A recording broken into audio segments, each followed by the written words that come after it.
Olá, pessoal, boa tarde. Acabamos de começar mais uma live. Já vi que a Maíra entrou aqui, esperando as pessoas entrarem. Quando vocês entram, eu vou me apresentando. Meu nome é Isabela Braga, eu faço parte da equipe do PJB. A gente já esteve juntos em outras lives. E hoje a gente vai inaugurar um novo ciclo de lives muito especial. A gente vai conhecer um pouco mais dos 78 deputados jovens que passaram no processo seletivo do PJB. E a gente vai saber mais de onde eles são, qual escola eles estudam, como foi a trajetória deles até aqui. E como tem vários deputados, a gente acabou fazendo 5 por lives. Pode ser que fique mais corrido, mas também está muito divertido. A gente preparou várias curiosidades para vocês e eu já vou começar logo apresentando. Hoje teremos o Eduardo Vasconcelos, que é daqui do Distrito Federal, o Luiz Guilherme, do Rio de Janeiro, a Maria Helena, de Minas Gerais, a Maria Luísa, do Rio Grande do Sul, e a Madeleine Moreira, do Rio de Janeiro. Eu vou começar chamando o Eduardo e deixar ele apresentar. Será que ele já tá aí?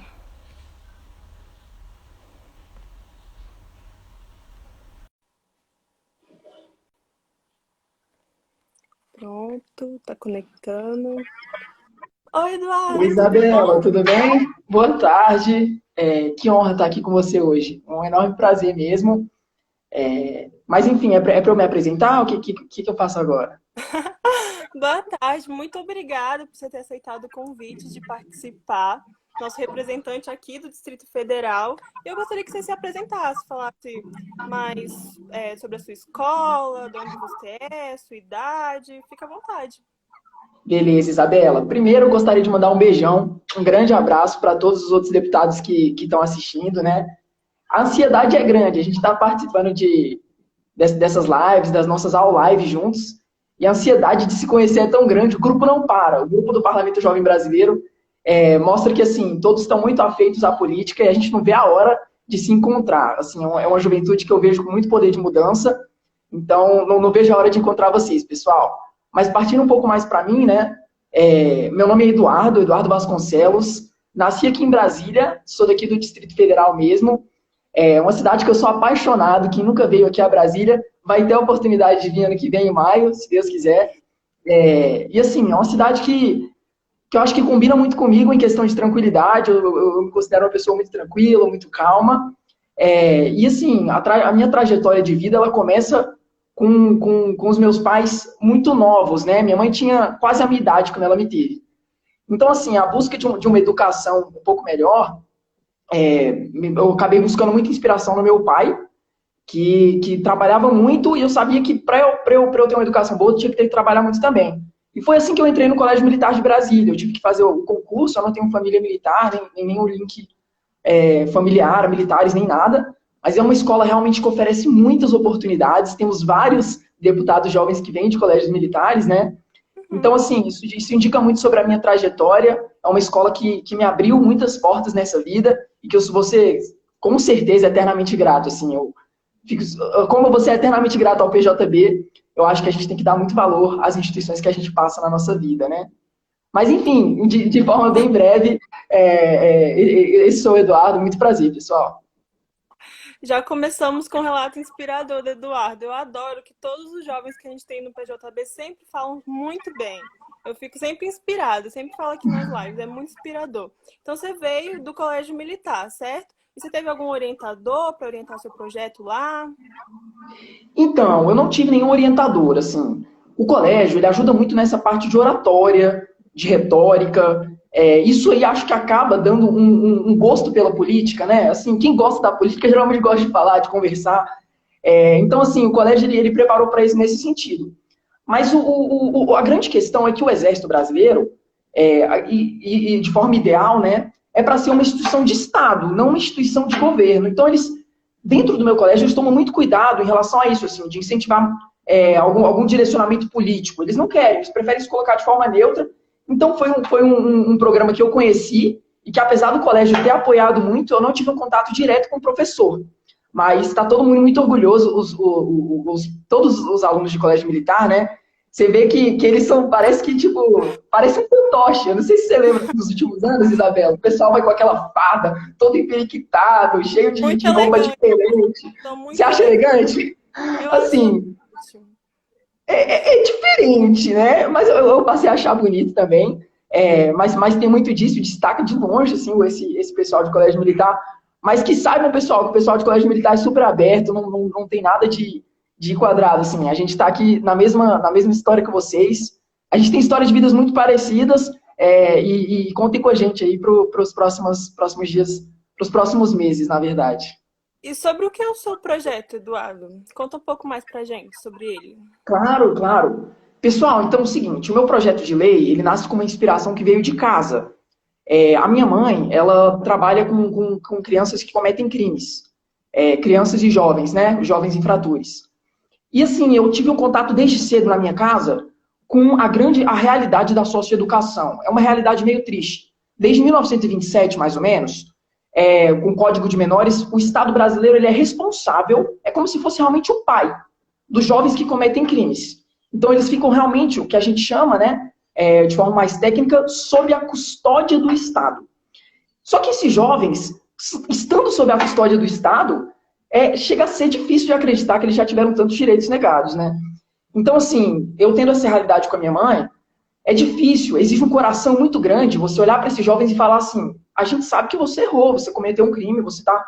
Tem um quê também de punição na socioeducação. É verdade, ninguém nega. Mas apesar disso, a gente acredita no poder da juventude e tem que oferecer meios para que eles se restabeleçam. E assim, a socioeducação no Brasil hoje, ela tem vários problemas, em 3 áreas principalmente. Recursos, infraestrutura e vontade. Assim, é difícil um jovem numa situação como essa encontrar inspiração para sair disso. E aí eu quis montar um projeto de lei que fosse nesse sentido, assim, que desse inspiração para eles correrem atrás, que melhorasse a infraestrutura das escolas e que desse recursos, obrigatoriamente. Tipo assim, as secretarias municipais e estaduais vão ter que dar dinheiro para a socioeducação, porque está sob custódia do Estado, assim. É inacreditável que o Estado tem o dever de ser como um pai, não estar dormindo em lugares superlotados, dormir com barata, às vezes dorme em cima de outra pessoa. Então é uma situação muito decadente, muito degradante mesmo. E a minha solução foi a seguinte, o que eu quis instigar, né? A minha ideia é que a gente coloque assim, um prazo para que todas as unidades de internação, é o nome que a gente chama o lugar onde eles ficam internados, lá dentro tem as escolas, todas essas unidades de internação vão ter que aplicar uma prova parecida com o Enseja. O Enseja é a prova que você faz, né? Enseja PPL. Como se fosse o Enem da socioeducação, assim, para você se graduar da socioeducação. Então a gente coloca uma prova nesse mesmo molde, só que com questões mais lúdicas. Parece um pouco com Olimpíadas, assim. O nome que se pode dar é Olimpíadas Científicas Socioeducativas, mas a ideia é a seguinte, é que a gente tem um tempo de implementação dessas Olimpíadas para que em 3 anos todas as unidades de internação tenham a infraestrutura para não só aplicar as provas, mas para ter aulas no resto do ano letivo. Então a gente força por meio das Olimpíadas que essas escolas elas invistam em infraestrutura. Então, assim, a gente exige essa gestão mais focada nessa parte mesmo de você ter uma sala de aula onde você sente e tenha um professor capaz de te dar aula. Parece uma coisa tão básica, mas é o que mais falta. Assim, tem um censo feito Todos pela Educação, que somente 4,7% das unidades de internação do Brasil tem uma infraestrutura adequada àquela que a gente prevê, né, nos parâmetros nacionais. Então, assim, é algo completamente fora da nossa realidade, a gente não imagina o quanto eles precisam. E a ideia é a seguinte, os que se destacarem, eles vão estar concorrendo entre si, então a gente vai estar conferindo, assim, nenhum ponto de partida maior para um do que para outro. Mas aqueles que se dedicarem vão receber uma bolsa de estudos que eles só podem utilizar para a educação. E se eles cometerem crimes de novo, eles não vão poder mais receber esse tipo de bolsa. Então, assim, a ideia é essa, que a gente, por meio de um incentivo aos estudos, que incentiva a competição entre jovens, né? Os jovens gostam muito disso, assim. Ele vai estar competindo com uma pessoa que está do lado dele, um colega. E apesar dessa competição saudável, ele vai estar recebendo dinheiro para a educação e sendo incentivado a não cometer mais crimes. Então, assim, de forma geral, é isso que a gente quer. Tem uma entrevista muito emocionante para a BBC aqui Brasil, que é o seguinte, uma jovem de 12 anos, de uma unidade de internação de São Paulo, E o que aconteceu? Ela entrou na drogadição com 10 anos de idade. Assim, essa é a realidade, geralmente, das pessoas que entram nas unidades de internação. E aí, nisso, ela entrou na drogadição com 10 anos de idade, a partir de aí, uma vida muito criminosa. E uma pessoa que entra nesse meio, já tem um contexto familiar completamente desestruturado, como é que a gente faz que ela volte a acreditar no potencial dela mesma de sair dessa vida?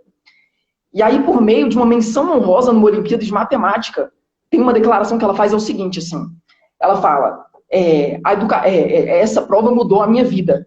Agora eu sei que eu não preciso mais roubar, eu posso estudar, eu posso trabalhar, e eu tenho capacidade de fazer isso. Ela fala mais ou menos nessas palavras. E você ouvir isso de uma pessoa que vem de um cenário como esse, eu acho que dá um pouco, assim, de vontade da gente trabalhar pelo Brasil. Eu sinto um pouco disso, sabe, Isabela? Nossa, achei muito inspiradora a sua proposta, um monte de gente comentando aqui, muito bem elaborado, bastante complexo, abrangendo vários aspectos. E eu vi que você trouxe vários dados e você mesmo pesquisou. Como é que você fez para achar esses dados? Você colocou esses dados na sua justificativa? Coloquei sim. Assim, a primeira coisa, eu acho que isso falta na política brasileira hoje, sabe, Isabela?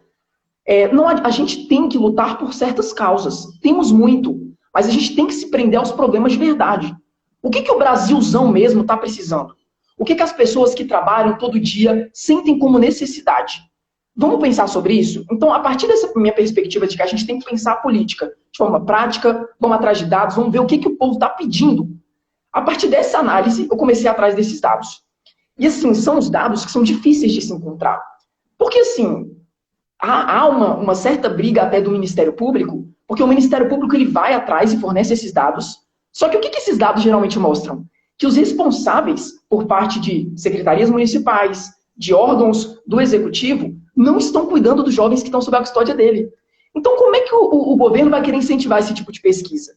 Então, o último censo escolar, geralmente que fala sobre a socioeducação, é de 2014. Chega a ser algo absurdo. Mas ainda assim, aqui no Distrito Federal, achei uns dados super alarmantes, como que, por exemplo, 4 das 7 unidades de internação estão superlotadas. Para quem não entende, assim, o que seria uma unidade de internação superlotada? Você não vai ter onde dormir, provavelmente a comida vai faltar. Então, assim, eu não estou falando que a gente não tenha que passar pela punição dos jovens também. São crimes, às vezes, horríveis. Mas a gente não pode negar que eles tenham essa capacidade de reinserção na sociedade. Então, assim, esses dados entraram na minha justificativa e eu não nego, assim. À medida que eu fui pesquisando, eu fui ficando cada vez mais assustado. É algo que quanto mais a gente pesquisa, mais a gente fica interessado e engajado. Então eu vi que você acredita bastante nesse poder da educação de mudar a vida, essa questão dos jovens se posicionarem e tomar conta, conseguir, como você falou, serem reintegrados à sociedade pela educação, certo? E essa é uma pauta que pega muito no PJB. A gente vê vários jovens falando sobre a educação, sobre o potencial deles na vida, né?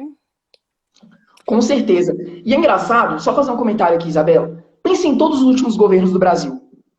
Pensem nos debates pré-eleição.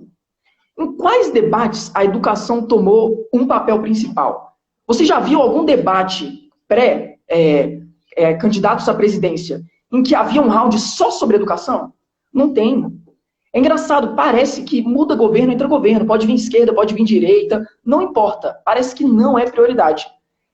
Mas assim, educação, eu tenho um contato próximo com o deputado professor Israel, e ele fala assim, ele tem uma explicação para isso, ele fala que debater educação, quando a gente sai dos tópicos calorosos, das guerras culturais, que às vezes não tem nem sentido, a gente vai para um assunto técnico. Debater o Fundeb, por exemplo, que foi votado agora, é técnico demais, é complexo, como você disse, né? A Isabela falou muito bem.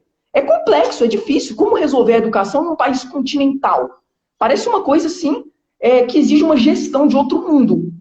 Mas, vendo jovens do PJB, eu espero muito que essa necessidade técnica, para o futuro, não se perca, sabe? Não se perca essa vontade de mudar. Apesar de ser difícil, é muito difícil. Assim, é difícil você ganhar voto, você chegando na rua e falando assim, eu tô aqui para lutar para que o jovem da socioeducação tenha uma educação melhor.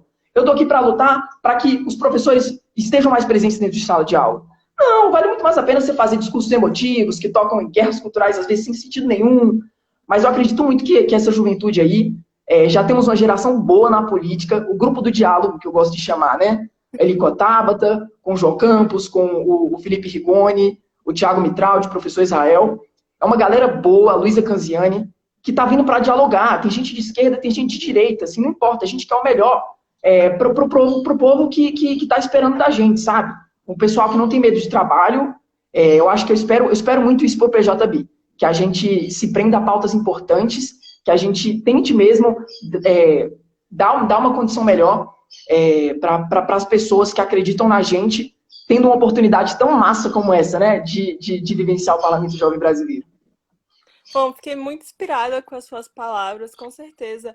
É o objetivo do PJB pensar nesse cidadão, nesse jovem, no que ele quer, como ele vê o Brasil. A gente bate muito na tecla, como é a sua realidade? O que você gostaria de mudar nela?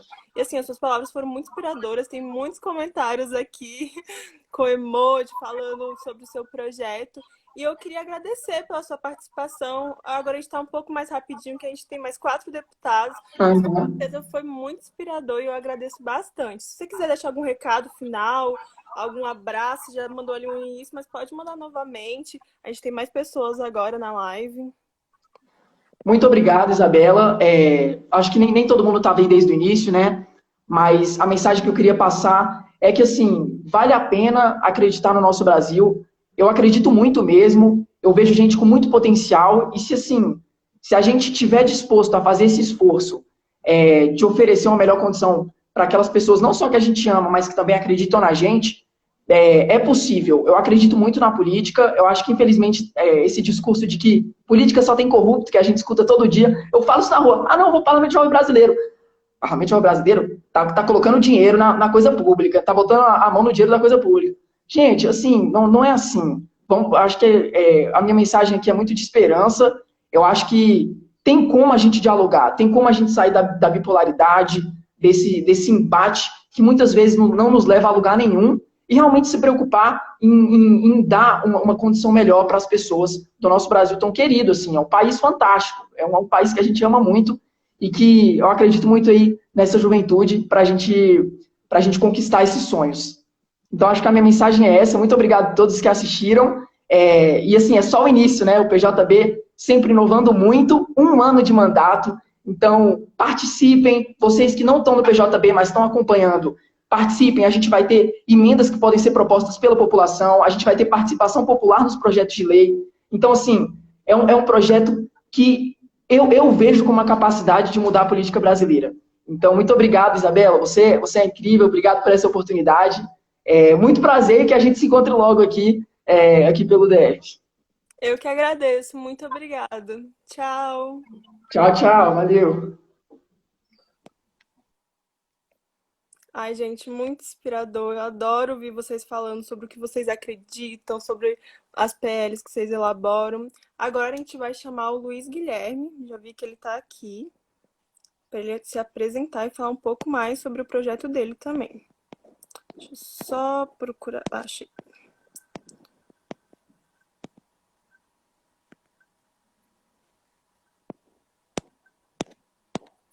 Conectando. Oi, Luiz, tudo bom? Olá, olá, boa tarde, gente. Boa tarde para todo mundo, para todas as vossas excelências. Boa tarde para você. Tudo bom? Tudo ótimo. Vou começar pedindo para você se apresentar. Me fala de onde você é, onde você estuda, sua idade. Show, show. Então, eu sou o Luiz Guilherme, eu sou do Rio de Janeiro. Eu sou da cidade de Belford Roxo, na Baixada Fluminense, né, região metropolitana do Rio de Janeiro. E eu estudo no Centro Federal de Educação Tecnológica do Rio, Cefet Campus Maracanã. E é isso, estou no ensino médio, e é isso. E sobre o que é o seu projeto de lei? Então, vamos lá. O meu projeto de lei, ele é uma temática que eu não vi muita gente debatendo no PJB, até pesquisando sobre anteriormente, né, a passagem da galera.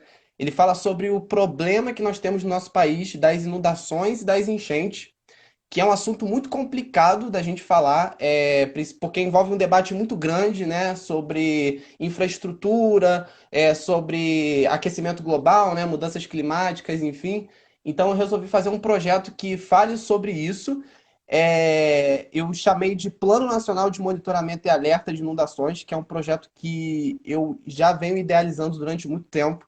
Só para contextualizar mais, né, como que eu cheguei nessa resolução, né, o que me inspirou e tudo mais, eu cresci na periferia do Rio de Janeiro, né? Belford Roxo é considerado uma cidade da periferia do Rio de Janeiro, na região metropolitana.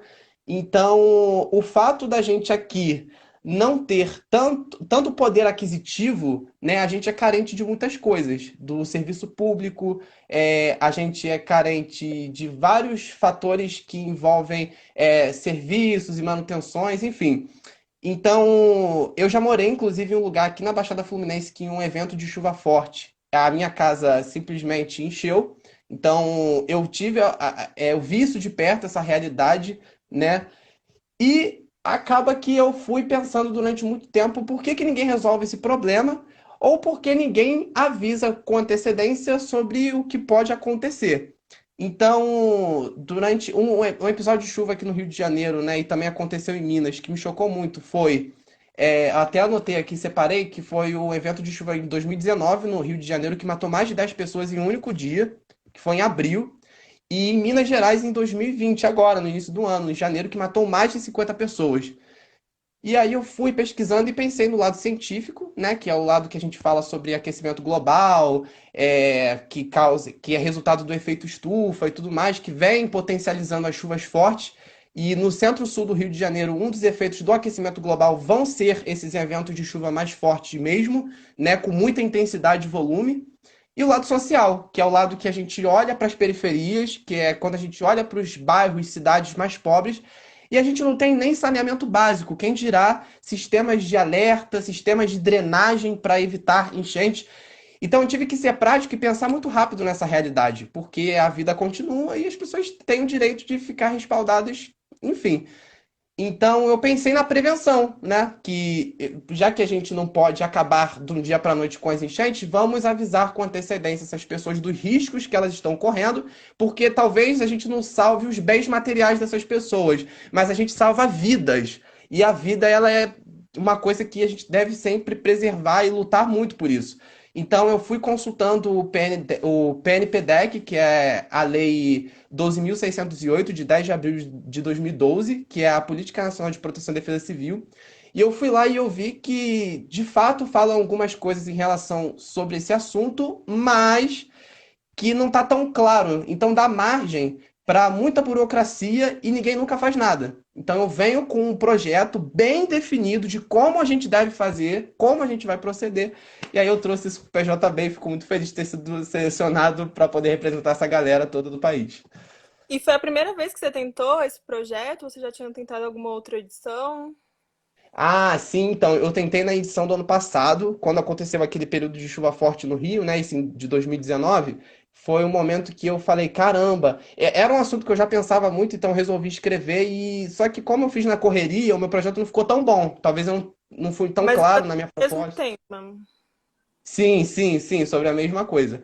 Então, por exemplo, eu não tinha ouvido tantas pessoas, eu não tinha me aprofundado tanto, eu não tinha. Então, foi um momento que eu peguei e falei, pô, vou mandar, vamos ver no que vai dar. Não deu certo, mas esse ano eu fui muito mais a fundo nas minhas pesquisas, ouvi muito mais pessoas, fiz mentoria com ex-PJBs e hoje eu tô aqui.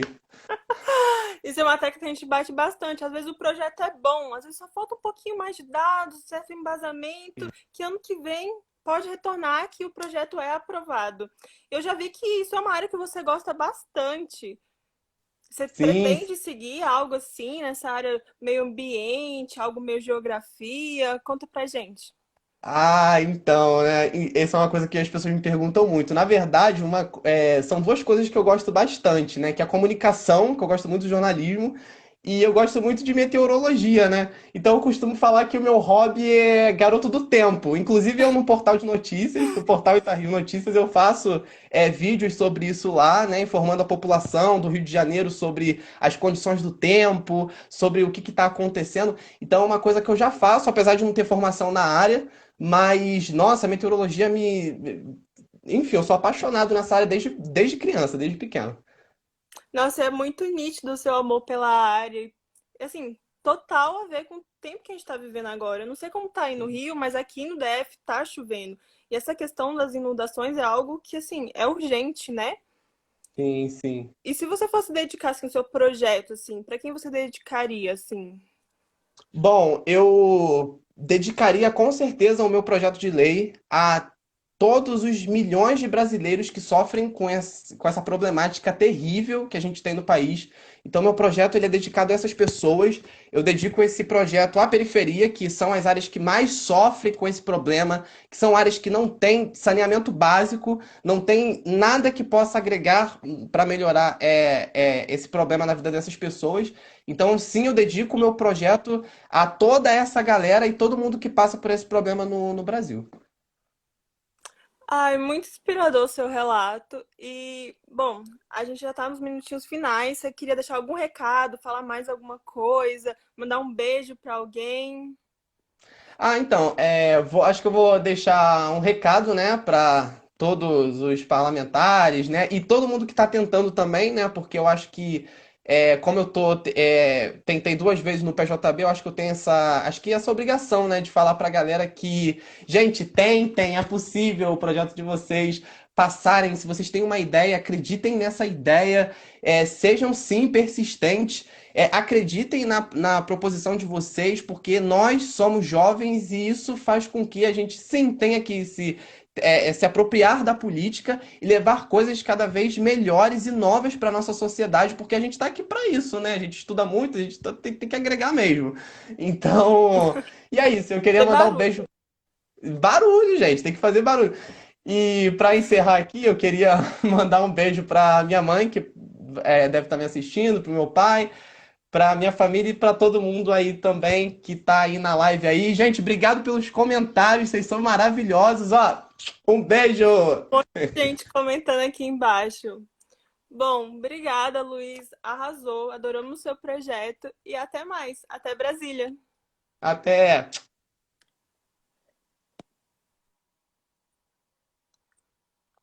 Ai, gente, adorei. Mandou bem demais o Luiz. Vamos chamar a Maria? A Maria Helena, né? Porque hoje a gente tem duas Marias. Deixa eu ver se ela tá aqui. Hum, todo mundo comentando, reagindo. Fofos demais. Tenho muito orgulho, gente. Bom, tô conectando com a Maria. Oi, Maria, tudo bom? tudo bem? Tá dando para me ver direitinho, né? Me ouvir? Tá perfeito. Imagem, som, tudo ótimo. Bom, vou começar pedindo para você se apresentar, falar um pouco mais sobre você, com a sua idade, de onde você vem, sua escola. Certo. Então, oi, gente, primeiro, né? Boa tarde. Meu nome é Maria Helena, eu tenho 17 anos e eu moro em Uberlândia, Minas Gerais. E eu estudo aqui, eu faço terceiro ano numa escola estadual que se chama Messias Pedreiro. Conta um pouco mais sobre o seu projeto. É sobre o quê? Então, o meu projeto, ele é mais para a área da educação, voltado um pouco para tecnologia, porque ele dispõe que as escolas de ensino fundamental devem utilizar jogos eletrônicos, tipo jogos de computador mesmo, para ensinar os seus alunos a desenvolver algumas habilidades específicas, como, por exemplo, habilidade de trabalhar em equipe, de conseguir ter um raciocínio lógico, conseguir fazer estratégia, né? Pensar em estratégias, em fazer planejamentos, porque são habilidades muito, muito importantes, não só para as crianças, mas também quando elas crescerem, porque a gente pode usar, a gente usa isso muito assim, em todos os âmbitos da nossa vida, né? Nossa, com E certeza. aí, Pode continuar. Não, usar essas novas tecnologias, a gente aprender a apropriar elas para incentivar a educação é muito importante, né? Porque a gente vê um debate muito grande. A tecnologia, ela interrompe o processo de aprendizagem. Muita gente aí vê como algo negativo, mas a gente pode sim usar os jogos como algo muito interessante, né? sim, demais, porque é uma coisa assim, na escola, pelo menos eu vejo isso com os meus amigos e todos os meus anos de escola, que a escola é assim, ou você ama ir para a escola ou você odeia. E não necessariamente precisa ser desse jeito. Você não precisa odiar a escola, porque você vai ficar 12 anos odiando ir para um lugar que você tem que ir todos os dias. Não faz sentido nenhum. Então, a gente une o útil ao agradável, porque o que a criança gosta? Jogar. E aí a gente une isso com o fato dela estar aprendendo alguma coisa. Ela não está só jogando por jogar. Ela está desenvolvendo alguma coisa, entendeu? Uhum. E você tirou essa inspiração do seu cotidiano? Foi porque você viu algum professor utilizando alguma tecnologia em sala de aula ou foi porque você não viu? Então, na verdade, nem eu sei de onde que surgiu essa inspiração, porque eu estava assistindo, ouvindo um podcast que uma moça estava falando sobre os jogos eletrônicos no estilo de modalidade esportiva, né? Que são atletas de jogos eletrônicos, que aí eles têm que treinar, enfim. Eles têm toda uma rotina de atleta, igual atleta normal de vôlei, futebol, só que eles jogam em computador. E isso, sim, acho que todo mundo da minha idade, pelo menos, conhece algum jogador, algum time, porque é uma coisa que é muito falada e muito consumida pelo pessoal da nossa idade. E aí ela tava falando disso, e aí eu falei, mas por que não, né, pôr na escola? Porque, se for parar para pensar, também é uma forma da gente democratizar o acesso à tecnologia. Porque não é todas as crianças que têm acesso a um computador, a uma internet de qualidade. Porque da mesma forma que esse projeto ia ser implantado em escola particular, ele ia ser implantado em escola pública também. Então, introduzir isso para as crianças é muito importante. Ai, que massa! Então, o seu projeto também vê essa democratização digital, certo? É uma forma de que os Sim, alunos de escola pública tenham, sim, contato com os jogos eletrônicos, com os jogos virtuais, a internet e tudo mais, e se torne um nativo digital, né? Porque nós estamos inseridos numa sociedade totalmente virtual, né? Virtualizada, digital, mas que poucos conseguem usufruir da mesma forma, né? É, exato. Pode continuar. Não, era isso mesmo. Eu lembro, assim, quando eu era criança, de alguns professores que faziam jogos e, nossa, era muito divertido. Eu tenho certeza que é uma forma que a gente acaba aprendendo sem nem perceber, não é mesmo? Inclusive, É, ontem então. foi Dia dos Professores, dia 15 de outubro. Eu sei que tem muitos professores que nos acompanham aqui, assistem às lives. Então, feliz Dia dos Professores, essa profissão Eles e essencial. A os gente professores. sobre educação, educação digital, democratização do conhecimento, eu acho que, assim, tem total a ver. E me diz um pouco mais, você está em que ano do colégio? Tô no terceiro, no último ano.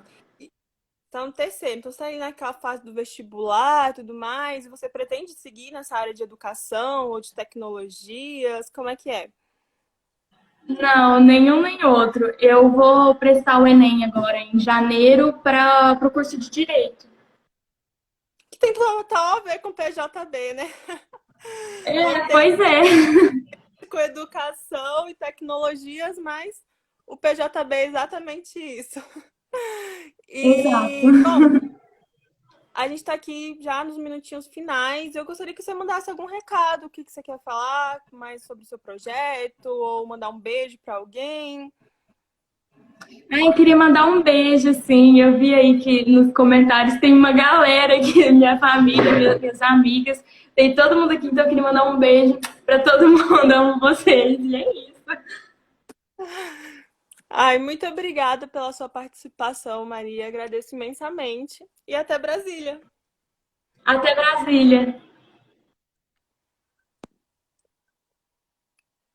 Ai, gente, muito fofa. Vamos agora chamar a outra Maria, a Maria Luísa, lá do Rio Grande do Sul. Deixa eu ver se eu acho ela aqui.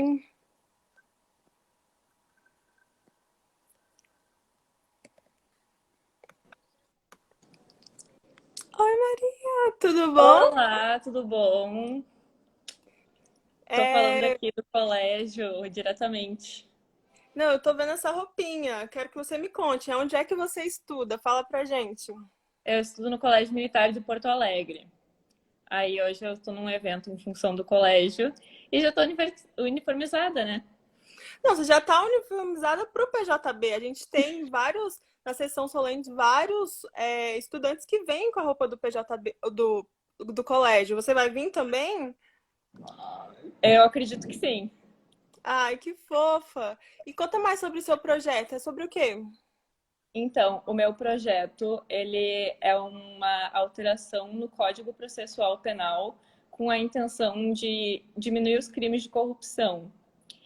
Eu tentei usar um dispositivo mais legal, não tanto social, mas sim mais normativo, que é a exclusão do acordo de não persecução penal, que é um acordo que ele, digamos que, substitui a pena de prisão por um outro tipo de pena mais leve. E esse tipo de pena, ele estava previsto através do pacote anticrime como aplicável aos crimes de corrupção, peculato, enfim, crimes que são popularmente chamados de corrupção, o que, digamos assim, passa a sensação de impunidade. Então, a intenção do projeto é justamente retirar essa emenda para que os crimes de corrupção sejam haja mais coerção, digamos assim. Uhum. E da onde você tirou inspiração para o seu projeto? Foi algum caso específico ou foi as notícias? Então, eu rodei entre várias ideias, várias ideias, e eu já estava ficando um pouco preocupada porque eu queria muito participar. Então, eu pensei em algo que eu poderia contribuir com o que eu gosto, que é o direito. Então, eu pesquisei sobre questões do direito que ainda estão meio abertas, digamos assim, aberto no meio jurídico. E esse artigo, que era o 18A, era uma delas, que gera bastante controvérsias. Então, eu li várias opiniões de juízes, de advogados, pedi ajuda também para os que eu conheço daqui, para formular esse projeto. Nossa, que legal! Então você entrou em contato com pessoas da área e também pesquisou na internet, em sites. Como é que foi essa justificativa que você criou para o seu projeto? Lá no início, você pensou assim, por onde eu começo? E você começou por onde? Eu comecei pesquisando quais dessas questões jurídicas realmente trariam um impacto para a sociedade. E esse da corrupção foi o que me chamou mais atenção, porque apesar de ser um problema antigo, ele ainda está aqui, né? Ainda é um grande problema no nosso país. Eu acho que tem várias abordagens a se combater a corrupção e eu acreditei que esse artigo fosse uma delas. Então, primeiro eu pesquisei opiniões da área e, digamos assim, adaptei ao formato do projeto, que é mais social, adaptei a linguagem e na justificativa, então, eu expliquei que a intenção dele é realmente diminuir a corrupção. Uhum. E se você pudesse dar uma dica sobre elaboração de projeto, para quem ainda não elaborou um projeto, alguém que ainda está pensando no projeto do ano que vem, ou que vai reformular o projeto que enviou esse ano, que dica você pode dar? Eu diria para inovar nos métodos de pesquisa. A internet é um ótimo meio, mas realmente me abriu muitos caminhos falar com profissionais, com pessoas que têm experiências e que têm opinião na área. Realmente é bem importante para construir um projeto sólido. A questão do embasamento de figuras de autoridade mesmo, as pessoas que têm experiência na área, certo? E Exatamente. me diga, essa vontade de vir para o PJB surgiu como? Você já participou de alguma simulação? Já tô Então, sabendo aí. eu participo de simulações da ONU através do sistema do Colégio Militar. Eu sou muito interessada na área, aliás, o colégio que despertou esse interesse em mim pelas relações internacionais e pelo direito. E foi através também dos alunos do colégio, mais especificamente do Thiago Sá, que foi deputado ano passado pela Paraíba, acho que foi. E eu conheci ele pelo colégio, então vi a experiência dele e fiquei muito interessada. Então eu passei o ano inteiro ligada, assim, quando que ia acontecer. Mas as experiências em simulações que o colégio me deu realmente me ajudaram muito nesse projeto. E o Colégio Militar esse ano está muito bem representado no parlamento, né? Temos vários alunos. Você tá vendo? Muita representação, gente. Ó, a gente tem uma pergunta aqui do Marcelo. Ele tá perguntando qual foi a sua maior dificuldade nesse processo?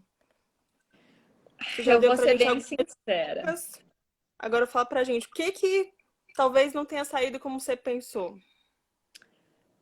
Primeiro, a maior dificuldade foi achar uma ideia original, mas depois que eu consegui essa ideia, realmente foi muito difícil estudar esse tema, muito cansativo. Então, a motivação, eu diria que foi a parte mais difícil. De ter sempre na cabeça, eu tenho que fazer isso, eu tenho que fazer, eu quero muito para o parlamento.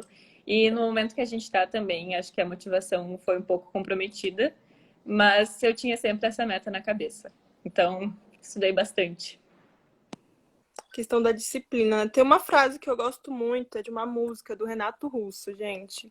Daquelas. A gente vai comemorar, né? Sábado, o Dia da Música Brasileira. É disciplina e liberdade. Se a gente tem disciplina, né? Foca naquilo que a gente quer, a gente tem a liberdade de realizar os nossos sonhos. Então, acho bem motivador você pegar nessa tecla do vamos fazer, vamos sentar, vamos fazer. E, bom, deu certo, né?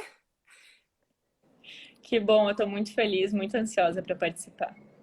E você tá em que ano do ensino médio? No terceiro ano. Na verdade, eu estou tirando as minhas fotos de formatura agora, e por isso que eu estou maquiada de túnica. Tá acabando. Tá acabando, gente. Quando tá pra acabar, o coraçãozinho fica como? Apertado, né? Uma parte é felicidade, uma parte é graças a Deus. Mas diz aí pra gente, e o futuro? Você vai prestar vestibular? O que você quer fazer?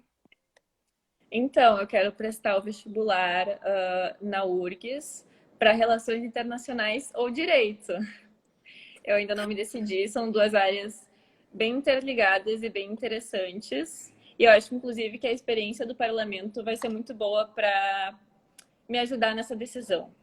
Uhum. Eu acho que eu tenho bastante interesse em trabalhar na área pública, por mais que não seja no legislativo. Eu acho que ir para Brasília ver isso mais de perto vai me ajudar na minha escolha profissional também. Bom, eu espero que todo esse processo, mesmo à distância, consiga te auxiliar. E, bom, as discussões já estão muito boas nessas lives, nessas apresentações. E aqui em Brasília, a gente está só aguardando vocês para a gente fazer tudo que nem a gente planejou inicialmente. E eu fico muito feliz por você ter aceitado participar da live. Se você quiser deixar algum comentário, falar mais alguma coisa, algum detalhe do seu projeto, deixar alguma frase de incentivo, essa é a hora. Eu queria deixar um recado primeiro para as pessoas que estão aqui acompanhando, pensando em mandar projetos que talvez tenham vergonha ou desmotivação. Vale muito a pena todo o esforço. Espero que vocês inscrevam projetos nos próximos anos. É uma experiência única. E eu também queria muito agradecer os meus amigos, os meus pais, os profissionais, todos que me ajudaram na elaboração do meu projeto, porque foi um trabalho muito difícil, mas foi em conjunto, eu não conseguiria sem eles. Muito obrigada. Lindas palavras finais. Tá todo mundo comentando aqui, te elogiando. Depois dá uma olhadinha aí. Eu tô vendo, tem meus amigos aqui. Beijo pra vocês. Beijo, gente. Tchau, Maria. Até Brasília. Tchau, até. Bom, pessoal, agora a gente vai falar com a nossa última convidada, que é também do Rio de Janeiro, que eu vou pedir para ela se apresentar, porque eu estou com um pouco de dúvida se é Madeleine ou Madeline. Você vai me ajudar agora. Deixa eu ver. Chama.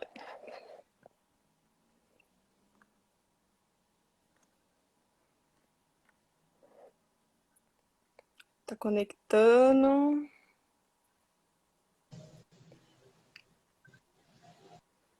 Olá, tudo bem?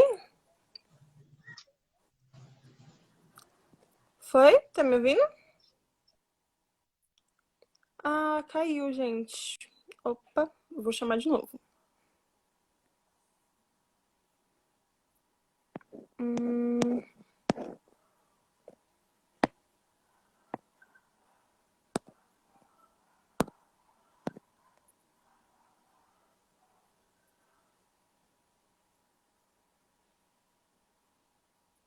Boa tarde, Isabela. Boa tarde, pessoal que está assistindo a gente. Tudo bem? Você consegue me ouvir direitinho, me ver? Eu consigo. Às vezes trava um pouquinho, mas eu acho que dá para entender. Opa, só porque eu disse que dava para entender, agora travou para mim, gente. Deixa eu ver. Pronto, acho que agora foi. Agora conectou. Você consegue me escutar?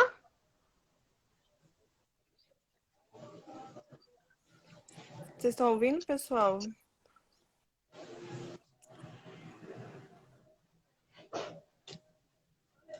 Consegue me ouvir? Sim, consigo te Eu ouvir. consigo te ver. Agora foi? Bom, eu tava Foi sim. falando com o pessoal que eu não sei se é Madeleine. Eu vi que o pessoal tá falando que Mad, então talvez eu use É Madeleine. esse apelido. É É Madeleine como? mesmo. Madeleine? Madeleine. Isso, mas Então todo mundo me beleza. chama de Mad, pode chamar de Mad também, não tem problema. Tá bom então, Mad. Se apresente, por favor, fala um pouco mais sobre onde você estuda, onde você mora, a sua idade. Sim, então eu sou Madeleine, eu sou do Rio de Janeiro, do município do Rio de Janeiro, capital. Eu estudo no Instituto Federal do Rio de Janeiro, campus Maracanã. Legal. E sobre o que é o seu projeto de lei?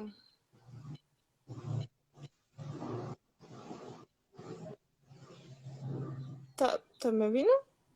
Sobre o que é o seu projeto de lei, Mad? Ai, gente, acho que travou.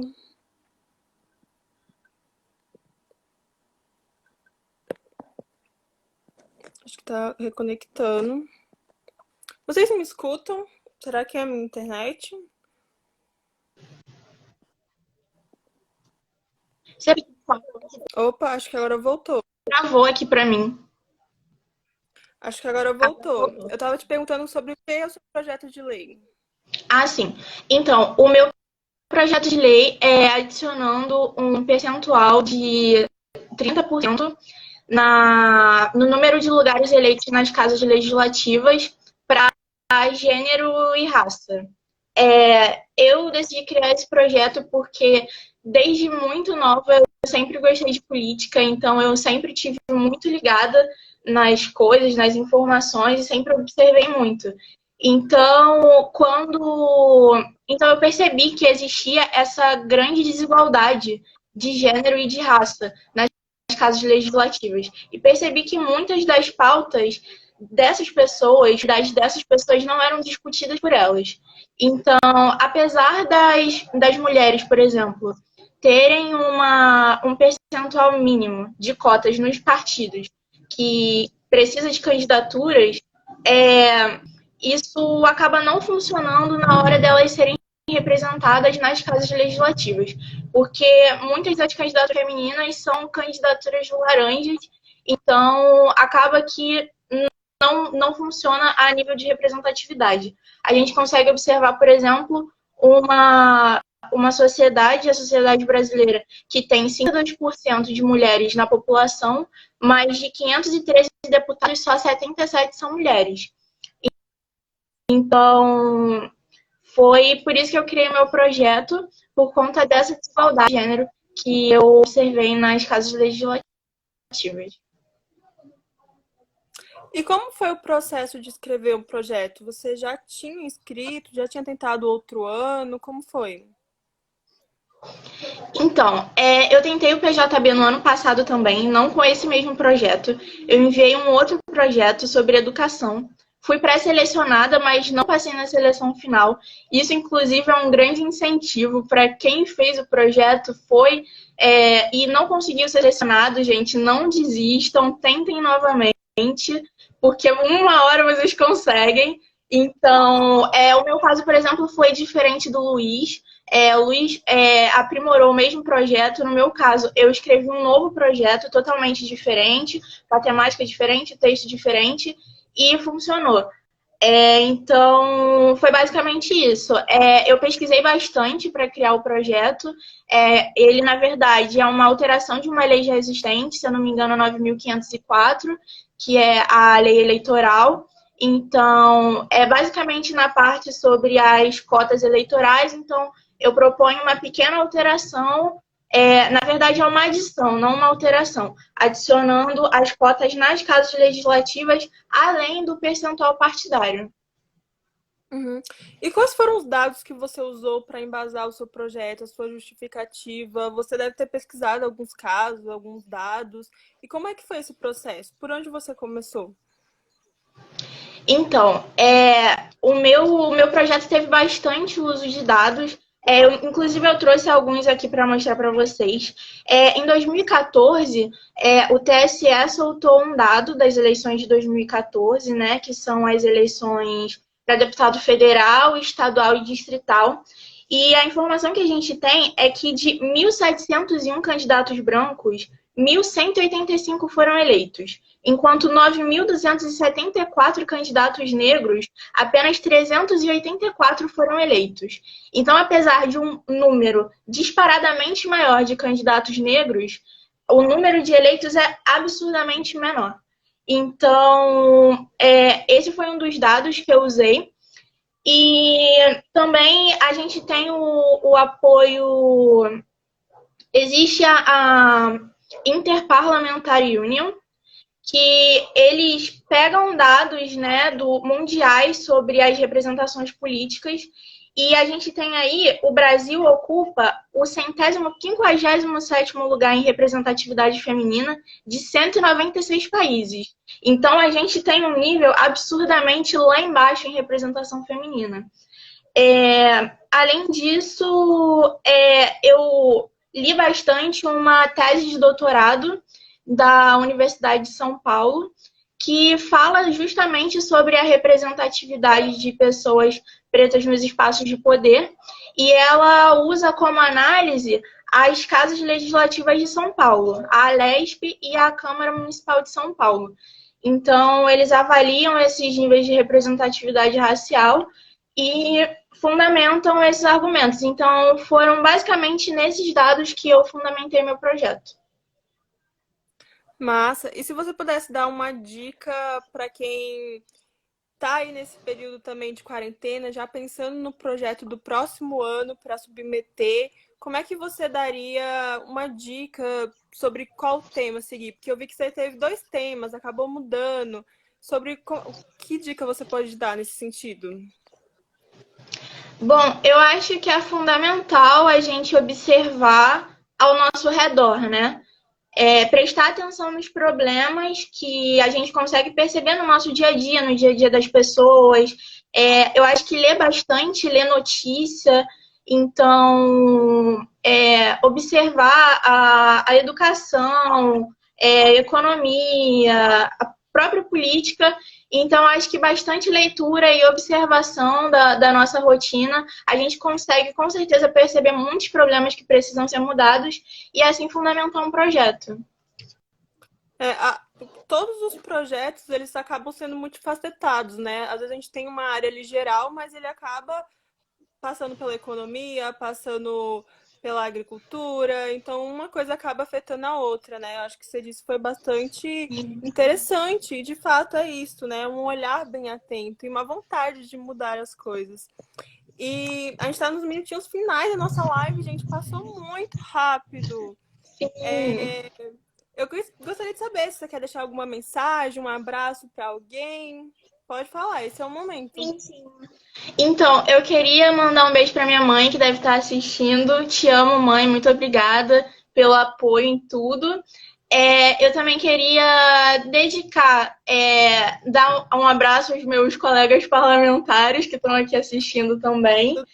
E, bom, eu queria também deixar dedicado o meu projeto às pessoas que lutam, que têm muitas dificuldades, muitos desafios para ocupar esses espaços de poder, para serem representadas, para terem voz, que essas pessoas não desistam e que elas tenham cada vez mais oportunidade de colocarem as suas vozes, das suas vozes serem ouvidas, e principalmente queria deixar dedicado o meu projeto à Marielle, porque um dado que eu esqueci de falar para vocês é que aqui no município do Rio de Janeiro, na nossa Câmara de Vereadores, nós temos 51 homens e apenas 7 representantes femininas.